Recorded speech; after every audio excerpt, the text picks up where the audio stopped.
Here's a quick video on how to set up Orcaslicer to print multicolor on the Flashforge 5M series without an MMU. So the first thing we do is upload the file that we want to print, and then we go to the printer settings and to the G-code tab, scroll down to change filament G-code and type in M25 so it pauses when it's time to change filaments.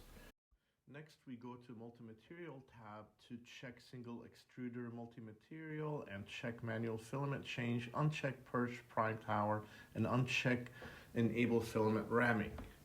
Then multi-material tab, enable prime tower and change the width to 35 so you're not having too much width.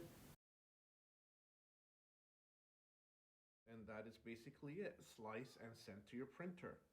Now the only thing you need to do is take note of what color is to change to next, so that when it pauses and it's time for you to change color, you know what color to change to.